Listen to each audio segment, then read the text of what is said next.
जय गुरुदेव। अब दृश्य से संयोग का हेतु कहते हैं। सूत्र: तस्य हेतुः अविद्या। जगत के साथ संयोग का कारण अविद्या है। दृश्य जगत के साथ जीव का जो संयोग हो जाता है, उसका कारण जड़ चेतन का संयोग नहीं, वरन उसके कारण उदय होने वाली अविद्या है। अविद्या ही आत्मा से वियोग करा देती है तथा दृश्य से संयोग। यदि जड़ चित्त पर चेतन के प्रतिबिंबित होने से जड़ चेतन का ज्ञान बना रहे तथा अविद्या उदय ना हो, तो दृश्य दिखाई देते हुए भी उससे संयोग ना होगा। यह संयोग ही जीव के दुख का कारण है तथा संयोग का कारण अविद्या है। जीव चाहे कितना भी शुभ कर्मों का आश्रय ले, किंतु असंग नहीं हो तो अविद्या नाश की ओर अग्रसर नहीं हो सकता। अविद्या ही संग का अंतिम कारण है।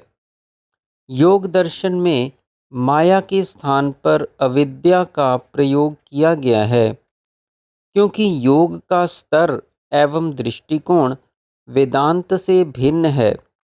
जिसका अस्तित्व नहीं हो किंतु दिखाई दे, वह माया है, अथवा तंत्र के अनुसार जो अनंत को सीमाबद्ध कर दे, वह माया है।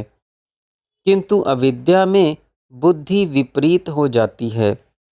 अनात्म में आत्म की, अपवित्रता में पवित्रता की, दुख में सुख की तथा अनित्य में नित्यत्व की भावना अविद्या है।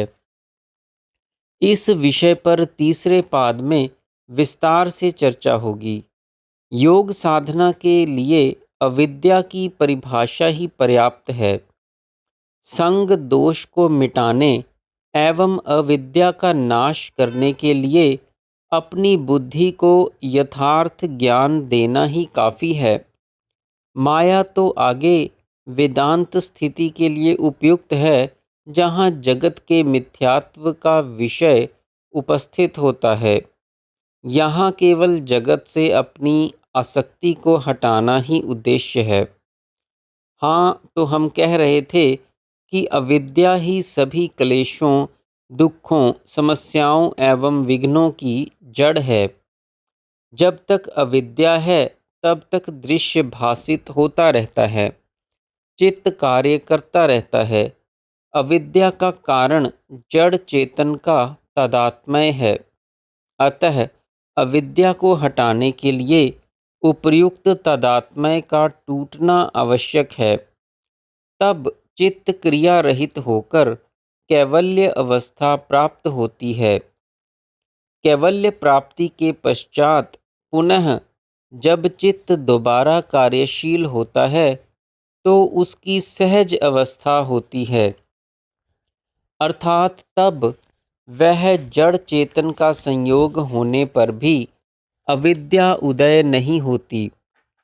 किंतु पहले कैवल्य की प्राप्ति अनिवार्य है। इसीलिए सूत्रकार ने दृश्य के साथ संयोग का अंतिम कारण दृश्य एवं चैतन्य के तादात्म्य को नहीं बताकर अविद्या को कहा है। अविद्या नाश के लिए एक बार चेतन आत्मा का अनुभव, स्वरूप स्थिति की प्राप्ति हो जाने पर दृश्य की नश्वरता का यथार्थ अनुभव पूर्व ज्ञान हो जाता है। अगले सूत्र में भी दृश्य संयोग का कारण अविद्या को ही बतलाया है। सूत्र: तद्भावात् संयोगा भावो हानम तद्दृश्यः केवल्यम। उस अविद्या के अभाव हो जाने पर दृश्य से संयोग का भी अभाव हो जाता है। यही हान है, जिसे दृष्टा की कैवल्य मुक्ति कहा जाता है।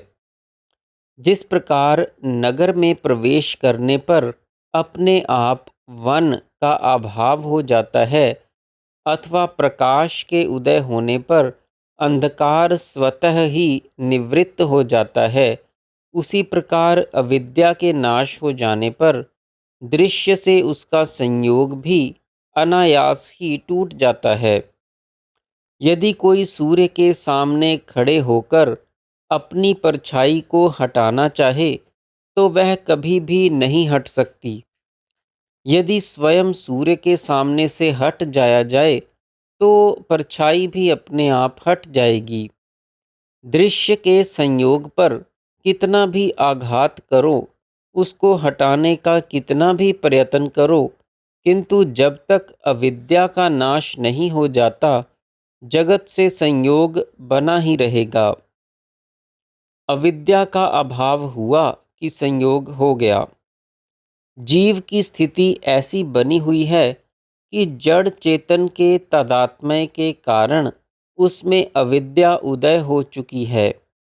अविद्या के अभाव के लिए उस तादात्म्य का अभाव आवश्यक है। तादात्म्य के अभाव से अविद्या का अभाव तथा अविद्या के अभाव से जगत से संयोग का अभाव अनायास ही हो जाएगा। इसके लिए अनिवार्य है कि चेतना प्रत्येक चेतना का रूप ग्रहण कर प्रति प्रसव क्रम में अंतर्मुखी यात्रा करती हुई चित्त के साथ अपने तादात्म्य को तोड़कर आत्मा में विलीन हो जाए। चित्त का चैतन्य से तादात्म्य टूटते ही चित्त निष्क्रिय हो जाएगा।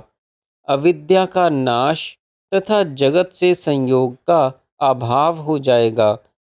चैतन्य का आत्मा में वापिस विलीन हो जाना ही हान है, प्राप्तव्य है, स्वास्थ्य लाभ है तथा यही दृष्टा की मुक्ति कहा जाता है, जिसे कैवल्य कहा जाता है। कैवल्य की अवस्था में वह केवल अपने स्वरूप में ही स्थित रहता है। चित्त निरुद्ध हो जाने से उस पर जगत का ज्ञान प्रतिबिंबित नहीं हो पाता। इसे ही जगत का नाश कहा जाता है। आत्मा में जानने देखने की शक्ति है। कैवल्य में भी वह शक्ति वैसी ही बनी रहती है, किंतु उसका प्रकटीकरण तथा अनुभव चित्त से तादात्म्य के उपरांत होता है। तभी आत्मा का दृष्टा रूप प्रकट होता है। तादात्म्य टूटते ही दृष्टापन आत्मा में विलीन हो जाता है। अतः कैवल्य को दृष्टा की मुक्ति कहा गया है। यह प्रयोग केवल औपचारिक है, अन्यथा दृष्टा नित्य मुक्त है। जय गुरुदेव।